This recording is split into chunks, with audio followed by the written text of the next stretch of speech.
This episode is brought to you by the Innovative Leadership Institute, working with companies that recognize the need to upskill their leaders and transform their organizations.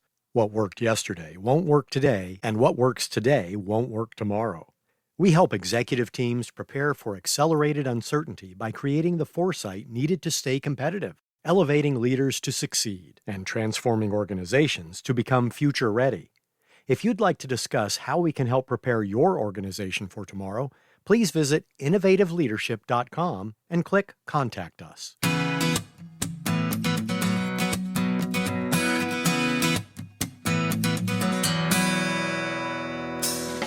Hello, I'm Maureen Metcalf, your host for Innovating Leadership, Co-Creating Our Future. I'm also the founder and CEO of the Innovative Leadership Institute.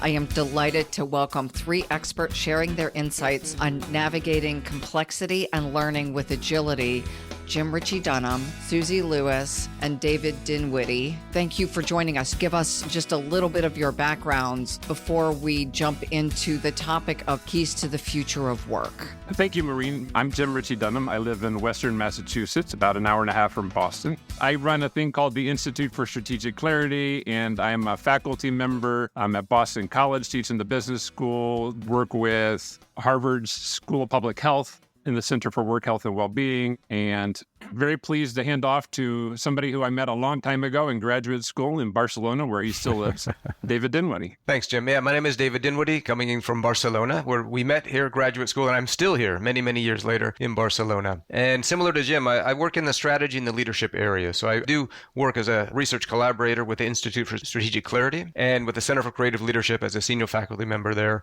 And I run a consultancy business here in Barcelona on strategic leadership. And Suzie, how about you? I'm Suzie Lewis. I'm coming in from Toulouse, southwest France. I am the founder and managing director of my own company called Transform for Value. I am also an executive fellow of the Center for the Future of Organization at the Drucker School of Management. So as we move further into technology and how fast it moves, it's imperative that we keep ourselves relevant and that we look at the human-centered side of things. Thank you. And our conversation today is going to center around the article you wrote for the Harvard Business Review, Navigating Complexity and Learning with Agility: Keys for the Future of Work. With all of the changes we're seeing around us, what are the key areas that you think our listeners really need to focus on? The challenges are many, aren't they? But certainly this concept of change, and the exponential nature these days of transformation and change. We've known that in the business world for quite a while, but in the world of work, things are just moving so quickly. And they have, of course, the last several years just transformed so quickly. Understanding the uncertainty that brings to people in their lives, in their daily lives, their work lives, and the future of work. What will that mean for people? How do we actually help people skill and reskill to meet the up-and-coming business challenges? And what are some of those triggers, the internal triggers that bring about this sense of uncertainty and a little bit of, gosh, what am I going to do? And what am I going to help my children do? And how are we going to evolve with this expansive, rapid growth in the technology area, bringing those two things together? And if I build on that, I think it's looking at the organizational systemic change. So as a leader, how do I navigate those processes? Because for me, one of the biggest shifts we're seeing is from ego to eco, I like to say. So sort of a more individual system to a more collective, collaborative system, which is more uncertain and which has things in it that we're not used to feeling or saying, like, maybe my team knows better than I do. Oh, I don't know what's going to happen in 2 years, although I have a strategy. So we need that agility and that learning agility to learn and relearn, not just around the business subjects, but also the human aspect of what does that mean for the way I run and lead my team and the people that are outside my team, because we're stepping out of silos, aren't we? So it's that big collective thing. I think it's a real challenge that goes horizontally across all processes and organizational design today. Jim, what are you taking away through your lens? What is the complexity that we're dealing with, as we said? How is that changing in so many different ways, from the basics of even how we come together? So like we're doing right here, right now, versus just 3 or 4 years ago. In our generation, at least, we would assume we'd be sitting in the same room, right? And how does that change things? To how are we looking at the ecosystem? And the things that we're seeing that are changing dramatically are people have information on what's going on, and they have immediate access to a lot of information. And for businesses, organizations, that means that they know what you're doing. So are you paying attention to them? And so that takes us further into what Suzie was talking about of what is our ecosystem? What are the values of the different players in it? And whereas before it was very easy to assume that we knew for them, oh, I know what my customers need. Oh, I know what my employees need. Who cares about the community or the other pieces? Now we have to, and they're paying attention, and they have access to tools that help them pay attention far more. So we're starting to focus on how do we understand what their values are and how well are we doing against that, and can we measure those things? And then how do we report that more transparently? When you're asking about values and is they the employees like our Gen Z folks who care about purpose and meaning? Is it your stakeholders, customers, partners, community partners? Who is they? That's the wonderful part about what we're getting into in this complexity is finding the ecosystem. And how do you define what an ecosystem is? And people have a lot of prescriptions of, oh, these are the key stakeholders that you should pay attention to. Or coming at it from the idea of what are you organizing towards? So if you don't even know what your purpose is, which it turns out most groups don't, then it doesn't really matter because you can't define an ecosystem. But if you can start to be clear on what are you organizing for? What are you trying to serve in the world? And then from there, who are the folks that have a key interest in that? Then you can start getting clear on who are these key stakeholders or these groups that we're very interested in because they have a major impact and they're paying attention. And we're not clear on what they care about because we've never asked. Right? So how do you engage with them and measure that and then work with them and with that? So then that starts to expand from what we used to think of as an organization to a corporation to sort of a supply chain to now this ecosystem of folks that are directly involved with us. Then how do you think about that? We talk about peeling back the layers of the onion. You're actually putting the layers back on the onion and building a bigger onion. So I can give a quick example, and David and Suzie have a ton too, so I'd love to hear those. Mine, for example, is a group I'm working with, a large microfinance bank. They have to be very clear in the numbers that they measure. Because they're a bank, there are regulators involved and they're investors. So it's a publicly traded company. And so they have very, very clear numbers on how well they're doing, how much money is out and the default rates coming in to the level of the transaction for 4 million customers kind of stuff. But then they say, but we also really care about our employees and the relationship with our customers. I said, good. So what are you measuring on that? And it turns out to be a bunch of anecdotes. So then they said, if it's just anecdotes, then you're representing a couple. And you can give a couple examples, but you're not representing what it looks like across 4 million. So then how do you start to understand what does it mean to embrace a customer base that's 4 million customers or 20,000 employees across 500 offices? So how do you start thinking about them much more seriously? In that case, we're bringing in much richer understanding like we have with the finances for the investors, the ability to start doing those same kinds of things with the internal experience and outputs of their customer base, of their employee base, of their communities where they're working, and sort of the first level. And then we're starting to work also, then how does that work with regulators and other systems that they want to influence that they don't have good measurement around, which I don't see as measured just to have data. It's really, where am I getting the feedback from the universe of what's actually working or not, right? So I have a story about that, but it's anecdotal only. That's an example of a group where we're starting to say, okay, you've been doing this is your story, but how do we start putting more rigor to that? And I'm curious, I know, Suzie, you have some rich examples too. Well, I'm going to build on your story discussion because I think, if you want to know if people feel included or if things are working, one good measurement is to go and ask them. And of course, that's the anecdotal sort of stories you get. But one of the bigger clients I'm working with, so 40,000 people, large retail firm, our first conversation was around how do we measure engagement? And 8 months later, we're looking at training people as catalysts to build the communities because there was quite a lot of anecdotal things going on, but it wasn't being taken into account. And they weren't using the insight that can bring them in terms of data. So we looked at organizational network analysis, semantic analysis of what was being said the most around the touch points we defined for the employee experience and what does that actually mean? Because in terms of experience, they'd only looked at their customer experience. So it was very polarized on the customer experience and the employee experience was just about, right, can we measure engagement? But the whole why around why we're measuring engagement, individual engagement, yes, but what does collective engagement look? And how do we put something in there, a measurement that's meaningful? It's one of the questions I get asked the most. How do you measure what you do? How can we measure what you do? How can we measure if we're progressing on culture change or collaboration or inclusion? So those things are really important. And we ended up having a storytelling session. That was the start and the end of the process. So stories are so important. It's like sort of data set of emotions, if you like, as Brené Brown always says. But when you bring that together, you get something very powerful. So I think the learning that we had there was we need to look at what's in between and actually make it explicit so that we can iterate on it and they can get some measurement that's meaningful for them out of that. Beautiful. Yeah, I think one of the big challenges we're facing these days is everything becomes more interdependent across the world, across organizations and across groups of organizations. How do we deal with that interdependence, right? Something happens over here that affects something over here, something over there. And there's been quite interesting studies around professional networks and how to effectively manage your professional network to work in the ecosystem environment. And I'm thinking of a study, interesting one by Robin Dunbar from Oxford University, I believe in the neuroscience area, studying professional networks and what does a successful professional network look like and how we can actually manage that. And came up with some very interesting data. There's a psychological limit to the number of people we can actually effectively manage in a professional network, right? And this is not our Facebook networks or LinkedIn networks of thousands of people. This is the 150 people in your professional network that you actually sit down with, have a coffee with, have some exchange with, and do something with. And he found that in your core professional network, about 15 contacts you can effectively manage on an ongoing basis to actually get things done in the organization. So who we choose to bring into our core professional network that help us reach out to these ecosystems of other networks to actually get things done is so important, right? And that's so much about building relationships with the right people, helping them help us to generate relationships with people in the right ways across these different ecosystems.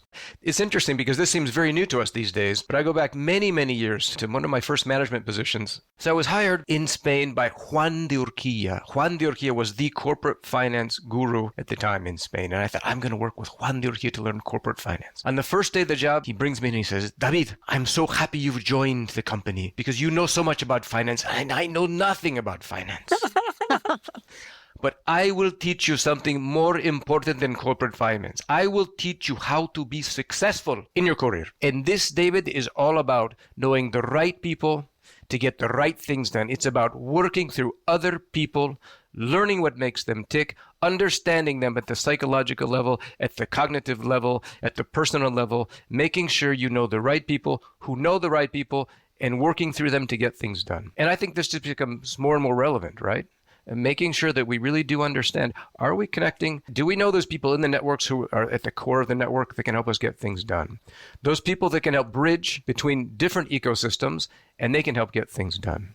The people that are on the periphery of the networks, who oftentimes are disconnected and they're so innovative and they're doing some of the best work, and oftentimes we lose track of those people, right? So kind of consciously managing who's in our professional network and how they help us reach out and understanding from a personal and interpersonal level what makes them tick and connecting and developing trust and developing relationship, I think becomes more and more important in this digitized world, right? It needs to happen hand in hand. I think that it's sort of two pieces of the same puzzle. The image that comes to mind as you say that, because I hadn't heard it was only 15-ish, is thinking of an airline network. And we have hub cities, and then each of those has connections, and each hub may connect to the same cities. And so if I were to plot what are my hub cities, and 12 to 18 probably, as you said, roughly 15. And how do I act very deliberately? Because to your point, to try to manage an ecosystem feels overwhelming to me. It does. Even LinkedIn feels overwhelming. Fortunately, they have an algorithm that only sends me messages from some people, fortunately or unfortunately, because I miss those then innovative peripherals. All I see is those that I've responded to. Yeah. Some interesting elements of an effective professional network is one, depth, the relationship we have with people. Is it reciprocal? Can we actually count on them? And diversity. How diverse is our network? So making sure that in those relatively few relationships that we can actively manage, are we bringing in people to give us different perspectives, different experiences, different visions? And oftentimes, who do we gravitate towards? Those people that we're similar to, right? And we have to kind of actively force ourselves to think a little bit differently around that. I think building on that, it is about intentionality.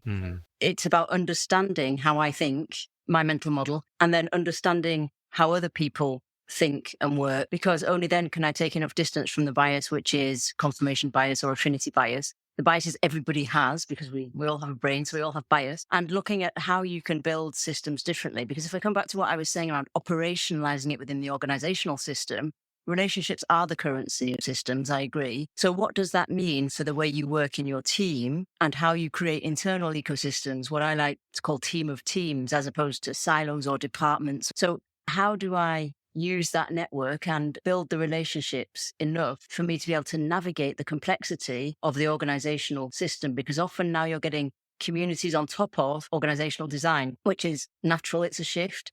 But then you've got this complexity that's sort of layered complexity because you've got people working in communities across boundaries, but the systems and the rewards and the recognitions and the processes are still sort of top to bottom, vertical, as opposed to horizontal. So I think that's, to come back to your first question, that's a big challenge for leaders, because not only do I have to work on myself intentionally and understand who's in front of me and how they need to be managed and how I would like to be managed, and that whole discussion around this is how I manage myself and others, and I've still got to fit into all the processes that are not necessarily working in the same way. You're bringing in this great point, Suzie, for me around what we called mindsets in our piece. I think of them as agreement structures. What is happening within our organization that supports that we can think in a certain kind of way? And what we've seen, just as that movement that the two of you are describing of needing to be clear about who we're going to talk to and how we're going to engage and creating that trusting environment and that team of teams, is exactly when we're collapsing into just get the job done, just do your report outs. And so one of the things that I think of there is what elevates the way we work.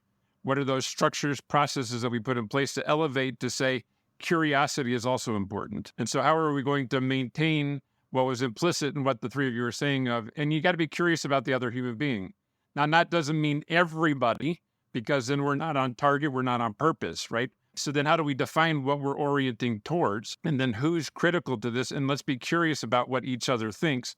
So then, like David was talking about, I'm reaching out into my network to say, well, I'm pretty clear how we think, but is there a different way of approaching this? So bringing that growth mindset that Dweck has talked about, of being curious and open and having the organizational structures and processes that support us being able to do that together. What are you seeing within organizations that is structurally promoting the growth mindset? I'm seeing a lot of shifts towards more of a community mindset. So it may still be layered on the old system in inverted commas, but I'm seeing a shift, and I'm seeing more explicit dialogue around what is collaboration for us? How do we collaborate? And starting to deal with what I call myths of leadership in an organization, like strong leaders do it on their own. Strong leaders don't show vulnerability. Increasing pressure increases performance. So we're starting now to get what I call real discussions, going to the heart of the matter around what happens when people have a lot of pressure to deliver. Who can they go and see? Building communities with a view to a learning culture. I get so many questions on, how can I build a learning culture? Can you help me? And the answer to that is, tell me a little bit about your culture. Tell me what's the unsaid, the said, how it works, how things are done around here is what I like to call it. So, but I'm seeing a shift in that, as well as training, we're also now getting on the job coaches within organizations as part of the employees of an organization with a view to in-housing these skills. So I'm seeing that shift more and more and moving to flatter structures, which is a whole other discussion. But I'm seeing the shift of them actually looking at the org chart going, okay, how can we fit this in? I've seen two interesting major shifts over the last 5 years or so. One, post-COVID, when for many of my clients, growth coming out of the pandemic was just exponential. They couldn't deal with the growth, right? And at the time, we were speaking about growth and fixed mindsets, and the concept itself landed pretty well, right? Okay, we need to have a growth mindset because we're in the growth mode. We're at a point in our business cycle that, of course, we need to be looking for new and different ways of doing things. And any challenge is a way to come up with something new, and people were getting on board with that fairly easily and realizing that we couldn't get stuck in the we can't do attitude. And now that's not the case. You know, we went through that exponential growth and things are tapering off. And there was so much pent up demand at the time that's not there anymore.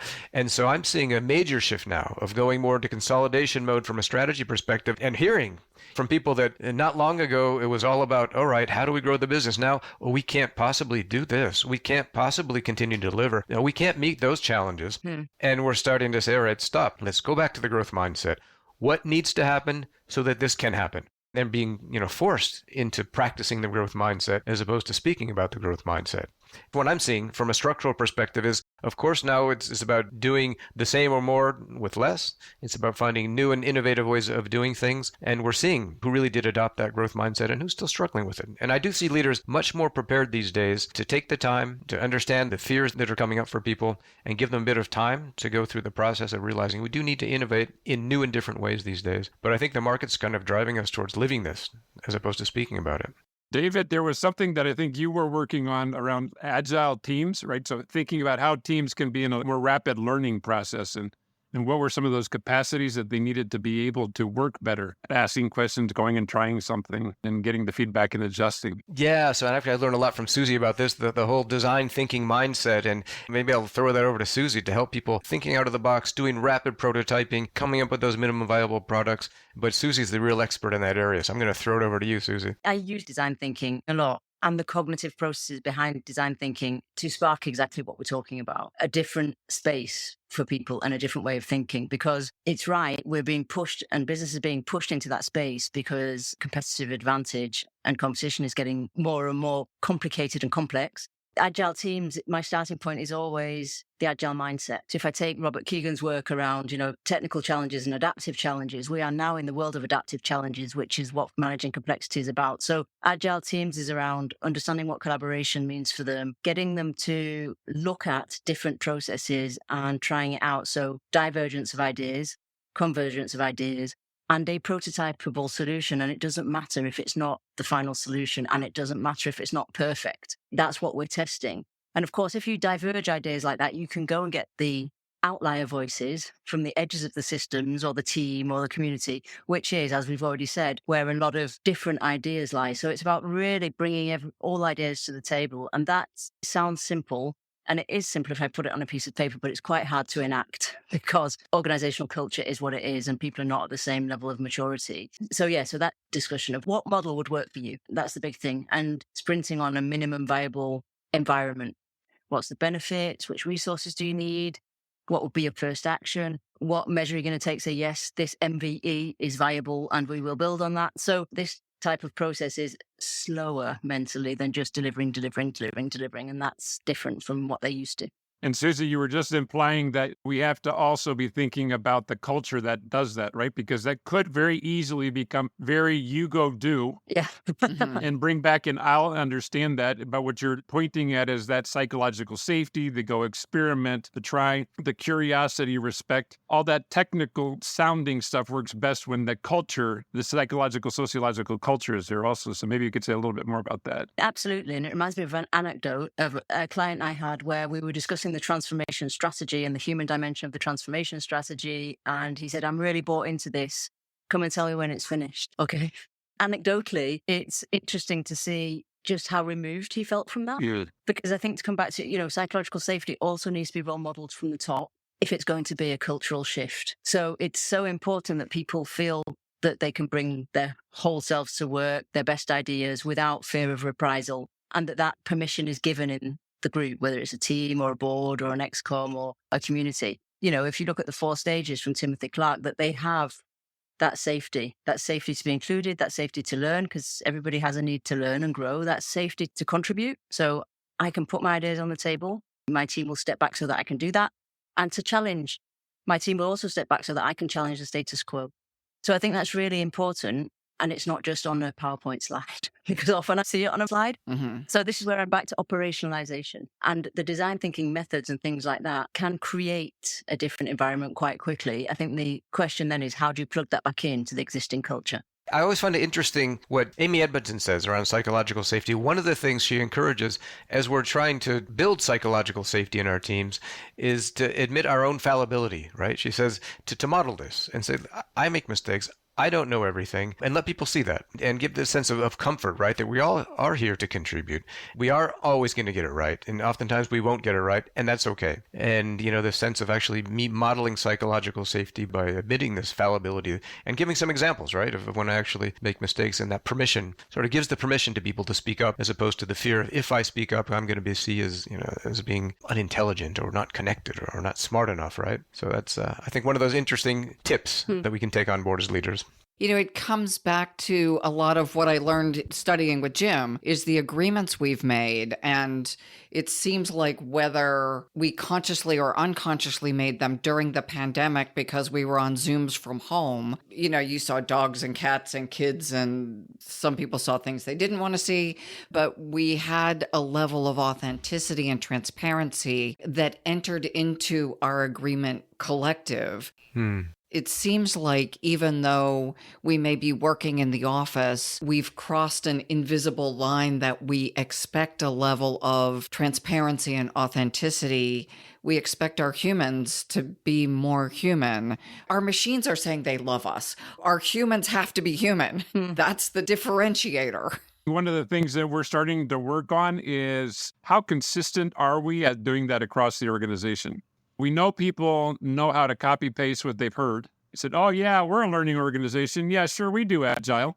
I said, okay, well, let's look what you're actually doing. But people know how to use the language and they know when the boss shows up how to act. Not everybody does, but many know how to. So the question is, how consistent is that across your organization?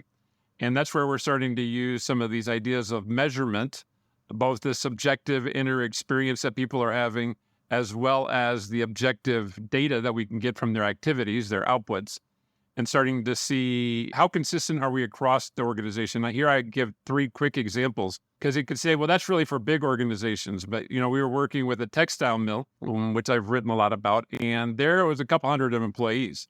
But a couple hundred of employees with those teams that David was talking about is dozens of teams. And a lot of people are on multiple teams. Right? And then they're communicating or in flow with each other. So what do each of those teams look like? What does the culture of those teams look like across the organization when the bosses aren't there? And how consistent are we? We did that also within a large finance company in software engineering for a large bank. And there we had 1,000 employees that we were working across. So hundreds of teams. How does it look like in the team? So is it that we have a couple of cases where people do this agile thing in the curiosity like Suzie was talking about really well? Or is it consistent across our whole organization? Because the thing that scares me the most when I think about strategies is that, I think I know what I think, and I think I know what you think, but the decisions are made by every single person here in our organization every day that affect the whole company. And I have no clue how they actually understand the world and what they're actually doing when I'm not around. They're making decisions. Do we know what culture is behind that? And so we're starting to use these measures, and they've done a lot of that work at CCL over the years.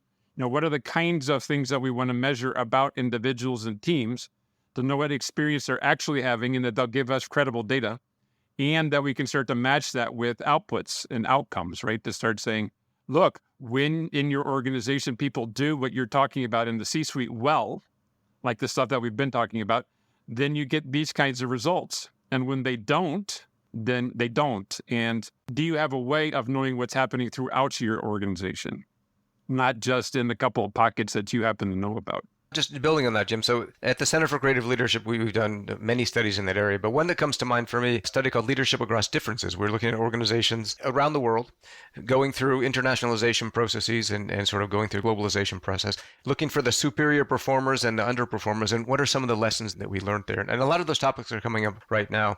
And I do think there's something that's important for us to gather data around. As you're speaking, Jim, how do we gather data up, down, and around the organization to measure, one, the real degree of direction, clear sense of direction that people have in the organization, not just at the executive level, but down to all the different levels. And we can measure that in organizations. Alignment, how well we are aligned, as Suzie was speaking, across different silos in the organization, different business units of the organization, different geographies of the organization. What's that alignment look like? And we can capture clear data about that. And then the third factor is commitment, the extent to which people are committed not just to my job and my department, but the overall organization of transformation in the organization. And we see clearly there's a clear statistical correlation between these 3 factors, direction, alignment, and commitment, and performance results. And so we need to pay attention to that, especially in these times of transition, right? I'm working with companies in the automotive industry going through major transformation at the moment, right? And what does that mean? It means really running 2 businesses at the same time, the business of today that we know we have to deliver on, and we have to be very clear about delivering on that business because it fuels the business of the future, which we don't even know what that looks like yet, right? What does mobility look like? And, these paradoxes that we need to manage as we're doing that. And as we're managing paradoxes, helping people see there is a clear direction that we need to line up with. We are aligning across the organization, and we are committed to that. And we need to pay very close attention to that because as we transform, we tend to start to lose 1 or 2 of those elements. And if we don't have all 3, the results just don't come. And I think it's 2 different cultures, isn't it? Like you say, business as usual and innovation. But how do you marry those cultures at the same time? Yeah. They will always be uncomfortable because complexity is. And I think one of the messages for everyone I talk to leaders a lot about is you're probably never going to feel comfortable. You just get more comfortable with feeling uncomfortable because that's what managing complexity is about. But it brings up two major leadership skills for me that are crucial and will get more and more crucial. One is sense making. Mm-hmm. So building on what Jim and David said, sense making and constantly sense making because it moves, it's emergent, and also critical systems thinking. So, silos in an organization can also be silos in one's mind, and often they are. So this whole, I'm going to call it zoom in, zoom out, because that's what I call it a lot when we work on it, is so critical of connecting the dots, connecting people, connecting business value, business advantage, end-to-end processes. Everything needs this critical systems lens. And I think it's really important because today, all the decision makers in an organization are not necessarily sat at the top. And that's a good thing. And organizations are evolving. So you get key influences at another level of the organization that are also doing sense making and decision taking. So there needs to be transparency around that. And I think sense making and critical systems thinking are key for leaders today. Earlier in our conversation, David talked about storytelling and how I use data to change my story. I assume that's connected to sense making. Yeah, absolutely. So if I take a step back from sense making and look at sort of my critical systems lens, okay, what do we have in this ecosystem? What's missing? Where do we need to go? And what's our purpose? If I split it up like that, that's quite a complex, convoluted discussion, as opposed to saying, this is the direction we want to take. There's 10 of us around this table. Are we all agreed? Yes. Okay, we'll cascade that down to the rest of the organization. Please translate this strategy into tactics. Whereas today, we can't afford to do that because the world doesn't work in the same way. And, Jim said information is flowing very differently today. People are giving more and more of their ideas, and there's more and more emerging spaces in organizations, which I think is a good thing. So, but the sense making, therefore, needs to happen habitually and particularly at the top, because people will still look at the top as to, well, what decisions are being made and why are they being made? Because people will walk away from, particularly after COVID, they will walk away from things now and say, that isn't for me. And that's not what I'm looking for. That I don't see the sense in what's going on there. So in terms of talent retention and talent attraction, it's really important. So the sense making looks more complicated and happens more often at more numerous levels of the organization, if I had to put it in a nutshell. Thank you. David and Jim, what are you seeing with regard to sense making in an environment that's moving more fast and more complex? I'm just thinking this through with an organization I'm working with as we speak in the biomedical industry that's going through major transformation. And sense making typically has been about, all right, what's my area supposed to do? How do I analyze that? How do I break that down into jobs that make sense, activities that make sense, and help people understand what they're supposed to be doing and how they're supposed to be working? And now what I'm seeing sense making is more about, wow, all right, how do we think about what something might look like in the future? And how do we build some sort of work stream around something which we don't even know what that looks like yet, right? And trying to get our head around not so much how do we understand what we have and make it work, but how do we start to understand something that may occur in the future? And how can we start to generate some ideas and some prototypes around that, make some sense out of that, so then we can latch on to where we will be going in the future and how we will make things work in the future. So it's very much this sort of paradox or polarity of what makes sense for what we're doing today. It's an elevated level of strategic thinking, I think is what I want to say. To make sense of what the future looks like, we need to have a much more elevated sense. It's what we call vertical development. We start to develop people not so much in helping them understand a little bit better what they do and give them more information and more tools, but open the mind. What will the glass look like in the future as opposed to how do we fill that glass with something today? And I think that's one of the shifts that we're seeing. And it does require some really advanced leadership growth and some mindset shifts and getting comfortable operating at levels which are, much more ambiguous than they used to be. And I think sense making is about that. It's about a little bit going from saying, yes, complexity, and how will we make some clarity out of that complexity and getting people's input in that. It's not so much the leader who tells us now how we get things done. It's bringing people together and starting to figure out together where we're going. You use the word vertical development because that phrase is so crucial in what you just said. Can you give us the quick overview? Because I know we could spend the next 3 hours talking about vertical development. Yeah, so vertical development in a nutshell, and jump in, Jim, Suzie, it's sort of this comparison between horizontal development is studying a little bit more to get more knowledge and more skills to do your job better and move on to the next job. Vertical development is how I elevate my mindset and how I start to be able to see the horizon and beyond the horizon and understanding the interconnectedness between things and being able to see things from much different perspectives. And we need both. The interesting thing here, when we speak about vertical development, we do need to help people open their minds and see things in much broader, strategic, future-oriented result-oriented ways. And as managers, we need to be operating at different levels, right? With vertical development, we need to sort of build our capacity to do that, and at the same time be able to come down to other levels of thinking to make sure that we're helping people get things done and kind of bringing them along in raising their perceptions and their awareness. That's kind of the concept of vertical development.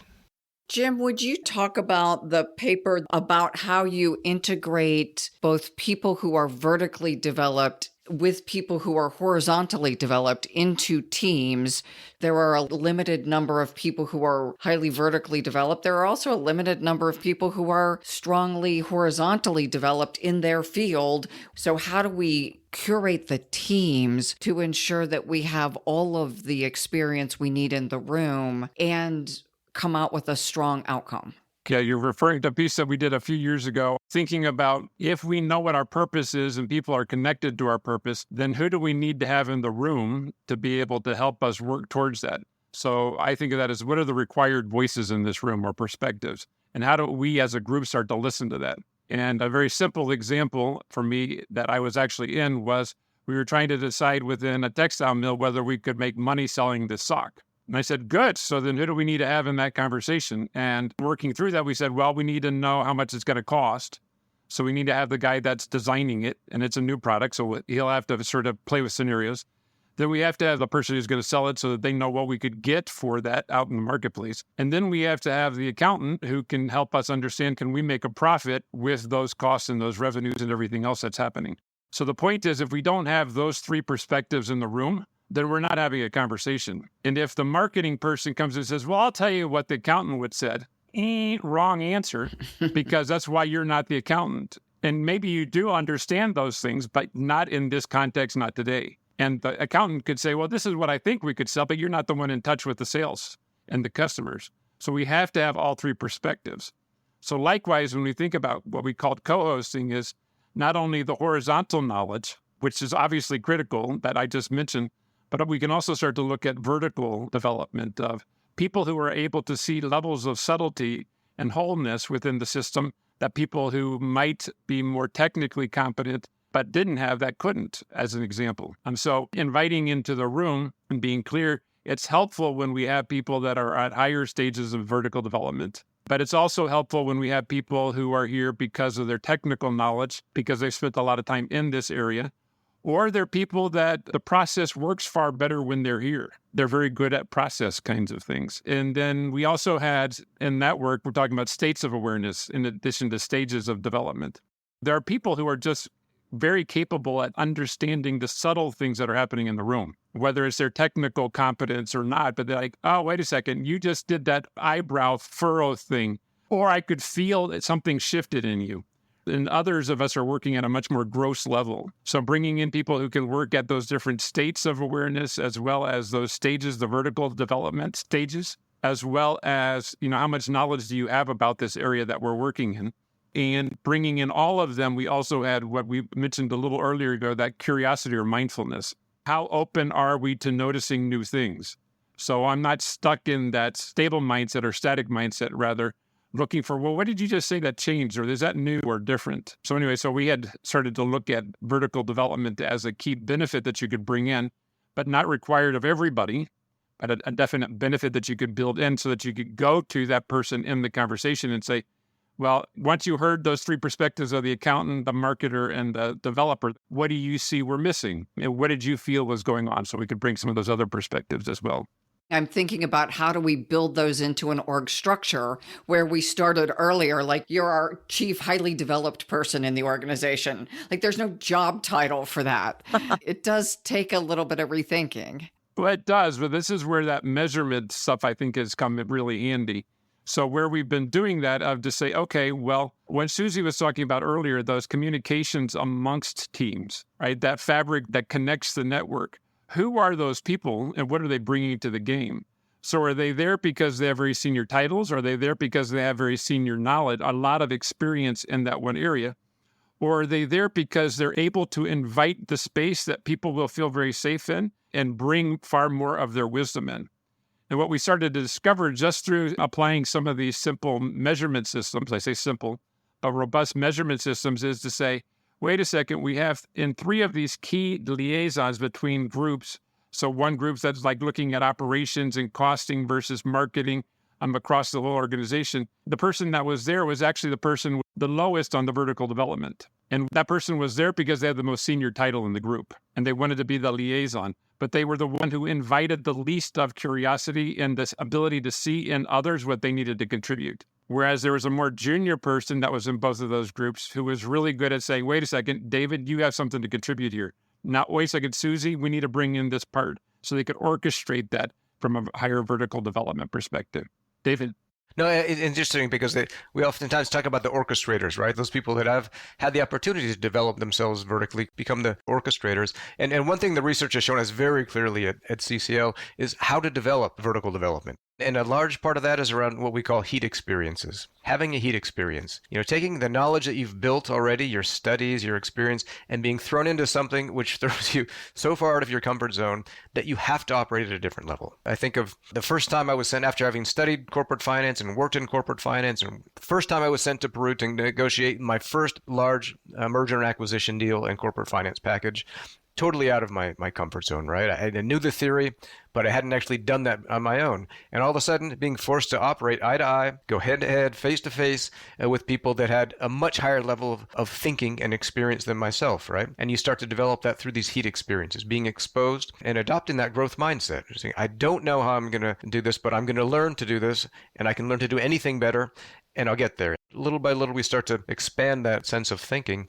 And those heat experiences are really at the core of this development towards a more strategic, interconnected, interdependent way of thinking, I think. Oh, that brings in then the importance of sense making. When I have the heat experience, then I need to be supported so that I make sense of it from an elevated perspective rather than oh crap, I don't know what I'm doing perspective. Yeah. And an important part of that sense making at times, we've seen it in adult learning, 70% of our growth comes through these heat experiences, right? 20% of it more or less comes from having the right network of people around us that help us make sense of things, right? And help us challenge things. And having their colleagues, your coaches, your mentors around that can help you make some sense and then challenge you to take the next step and hold you accountable to taking that next step is so important in that process. But you come to the foundational block again of mental models. I can step back from my assumptions and therefore I can learn from that space. And of course, when you're in the situation you just described, that heat experience, you're like, you just revert to type. Of course you do. So I think having that capability to say, I'm going to have a growth mindset, I'm going to step back and I'm just going to let it emerge and I'm going to have an experience. And then I can look at what worked and what didn't work, I think is really important. It's the foundational block for me of managing complexities, understanding your mental models and being able to make sense of them.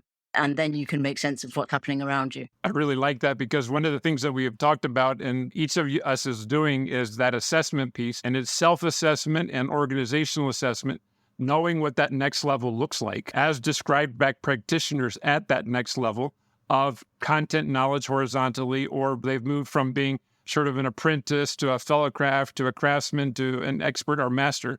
So we know what that looks like. We know what the vertical development stages look like as described by people living from there. And that self-assessment and then the group assessment lets us know who's really ready there versus the title that they have. So I think, David, you were giving the example, but how old were you when that happened? The example in Peru. Yeah. Oh, I was probably 27 years old, something like that, Yeah. Exactly. So we can look and say, well, obviously that person needs to be the 55-year-old who just had their first course at the Kennedy School, and therefore, they know more than the rest of us. Or you just say, do we know what to look for in our organization and say, wait a second, through this assessment, and you can do it as a self-assessment or a group assessment or a more formal assessment like I was talking about, but we can start to identify people that have those capacities that you said, well, we didn't think that the person who was best at opening that space on a consistent basis so that the whole team showed up and got through it and got to something was our 27-year-old and not our 50-year-old.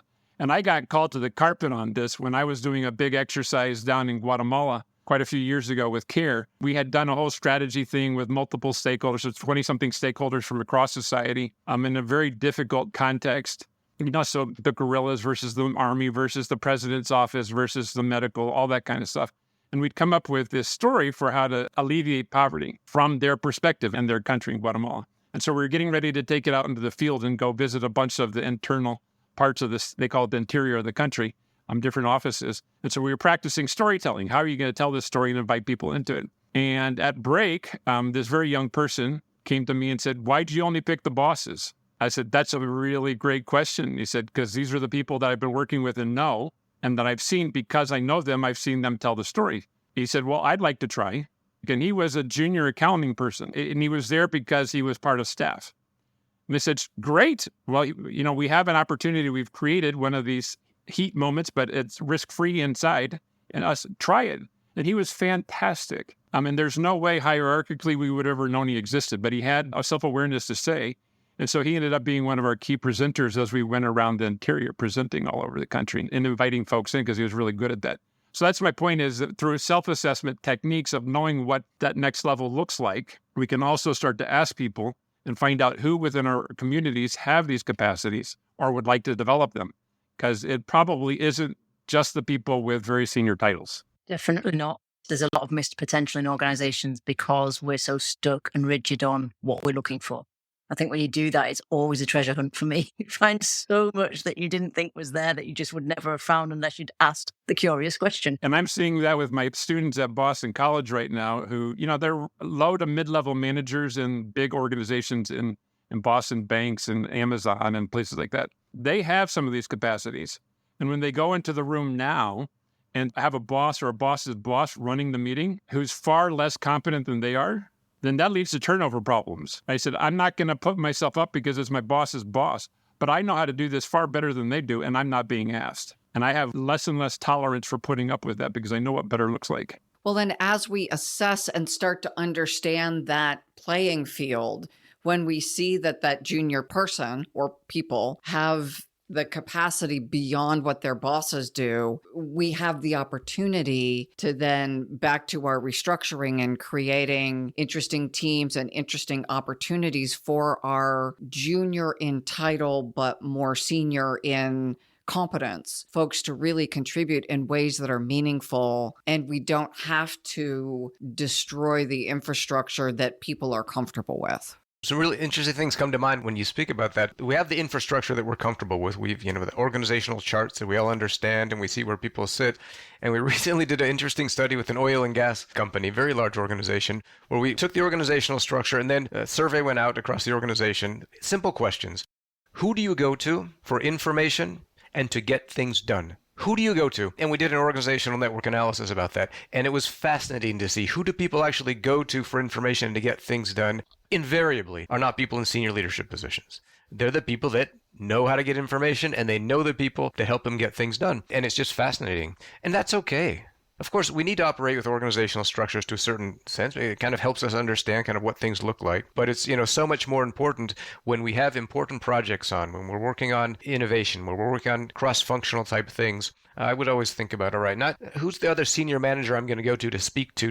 Who are the people in the teams in the different areas that we need to go to because we know they're the ones that are going to contribute and help get things done. And so when I'm working with young people in the MBA programs, one, how do you become one of those people? How do you actually, as a young person in your career, take the time and make the connections to develop your own network in the organization and manage that network? How do we identify those people, right? How do we identify the people and get things done? And how do we potentiate them? How do we, help them grow in the organization? Another thing, they can also become gatekeepers and bottlenecks in the organization, right? Mm-hmm. So, how do we, as an organization, manage those people that know how to get the information and how to get things done? It's trickier and trickier these days. But it's interesting because there's always a question I ask, tell me who the key influences are in your network. Yeah. Not necessarily people who get things done, but who are the key influences? Who does everyone follow? And if you want to get traction, where do you go? Yeah. Because it's not often at the top. It's people who are dotted around the team of teams discussion we've just had, do things under the radar. And once it's solid, they'll take it up to the top and say, look at this, what do you think? There's something tangible behind it. And I think HR thinking about what those type of processes could look like as part of the way we do things around here would be very, very beneficial in terms of organizational structure, but also leadership development. Let's use that as the pivot to our final point in your paper, moving from scarcity to abundance. So let's talk about what that means, because I want to make sure we move out of what can be the kind of new age view of scarcity and abundance to a hardcore scientific mindset that is crucial, especially as we're navigating complexity and anxiety. Circling back to where David started with, people are uncomfortable and some are just downright scared that they're going to be able to keep their job or have a good job and pay the house payment and put the kids through college before they retire. Yeah, there's a lot of research that's been going on, including ours, around that scarcity mindset that you were just talking about. So when people perceive themselves as poor or scarce, what does it biologically do to you, right? And it collapses a whole bunch of your capacity for sense making, and all the hormones and everything that starts circulating make it very difficult to pay attention to a more broad perspective. So there's something actually happening that collapses us and the psychology that goes with that. There's also very much a scarcity mindset of how you look at what we talked about, those agreements, right? And what's actually happening. And in that scarcity mindset, what we've been able to show is it's very disengaging because it's only looking at the cogs in the machine of getting the machine done. It's only about efficiency. It's only about outcomes or the outputs. And it's very focused on what's available right here, right now. And the way we got there technically, mathematically, was, and this came out from Alfred Marshall and Company in the late 1800s, was they literally integrated out. They took the equation for what is movement of people learning and doing things in the world look like in their interactions. And they said, let's take out potential possibilities. Let's integrate that out so it's not in the equation.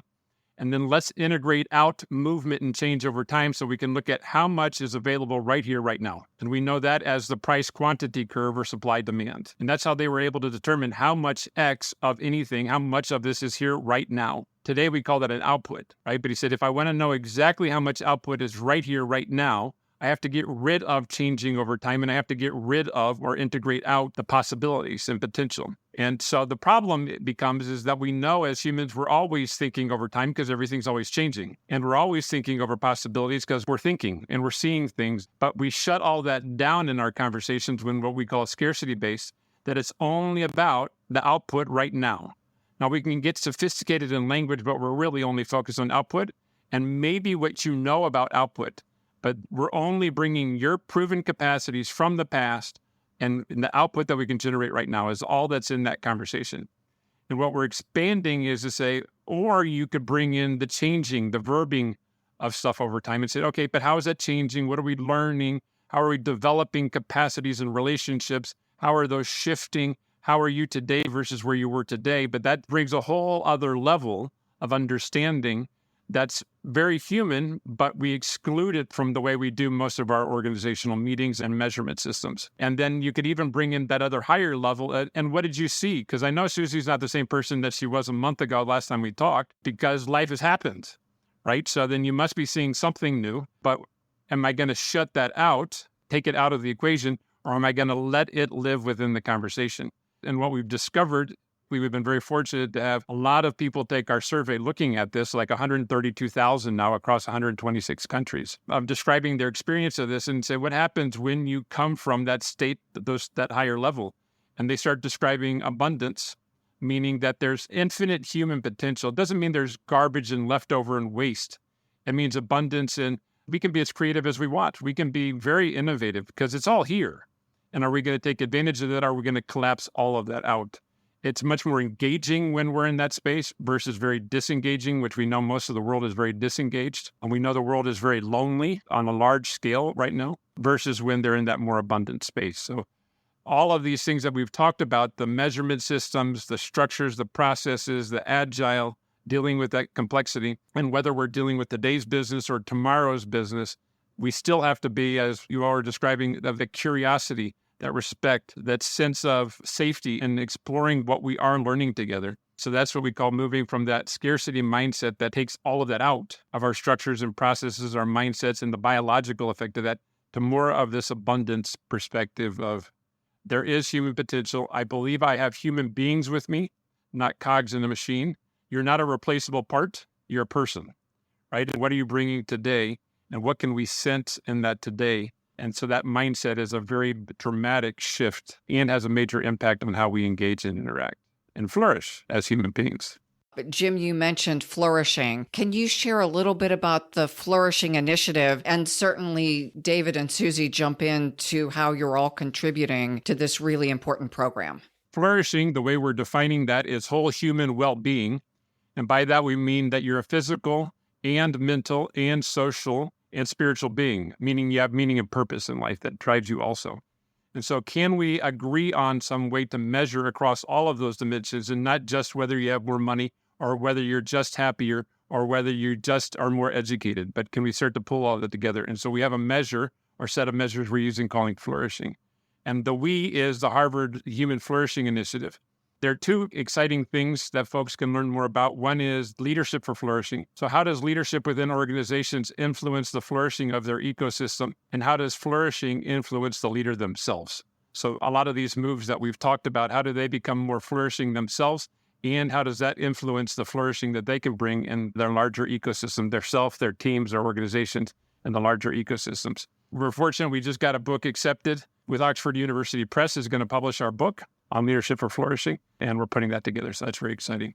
The other is this global flourishing study, which is kicked off this past year. And we're gathering the data right now, interviewing 240,000 people in 22 countries every year for the next 5 years to start looking at what are the factors in their lives that influence their flourishing and how do those change over time. And that's in partnership between Harvard and Baylor with Gallup. So Gallup is out doing all of those interviews with their whole apparatus and gathering those data with that panel of 240,000 people. And we also have their childhood data, where they are now, and then interviews every 5 years, looking at what are the different factors influencing their experience of flourishing, and how do we look across a lot of different cultures. So that represents statistically about 60-70% of humanity. And not surprising, as has been in this conversation, within our own countries, there's a lot of variety of how that shows up in humans. And across cultures, that also has a lot of variety. What is it that's sort of common to all humans and what's different in different cultures about how flourishing shows up? Within our organizations, we want healthier. And what do we mean by healthier? People can express their health and beauty as individuals and as groups across our ecosystems. And can we measure whether you're better off because of that? Is the organization, is your community, your ecosystem better off because you're here within their own experience and the outputs that they're able to generate in the world? And how do you measure across that physical, mental, social, and spiritual or meaning and purpose dimensions as a consistent whole?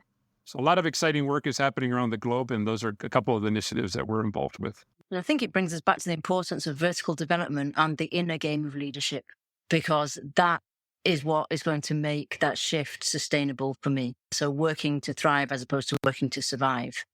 So what's running me? What are my inner assumptions? And how do I step into what I call my happy place? How do I step into my more creative competencies, to use the leadership circle words around how do I come from a place of inner motivation?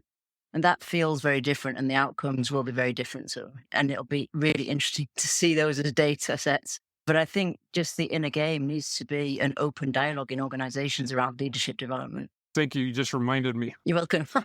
There's so much exciting work happening. Another group that I'm part of at the Center for Work Health and Wellbeing within the School of Public Health at Harvard, we're looking at thriving from work. And what's really exciting there is in high-risk jobs or manufacturing kind of jobs, what does thriving from work look like? So it's not only the senior leadership and people in professional roles, but what does this look like across the world in manufacturing facilities? Is it safe to walk to work? And do people listen to you on the manufacturing floor?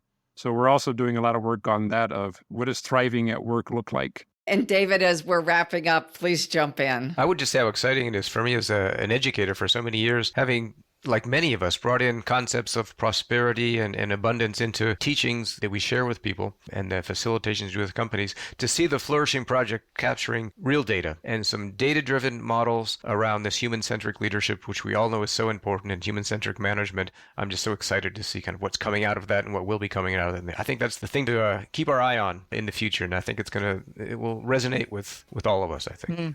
Thank you. This has been just a brilliant conversation, and we could go on for hours, and I would love to do that, but we're not the Joe Rogan show, so we actually do end within an hour. I'm excited to see the research. I'm excited for listeners to get to hear this conversation and for them to pick up the threads that you have so brilliantly curated together So thank you to our listeners. Please do like, comment, and most importantly, share this information with the people who are in your network, those 15 and then the extended.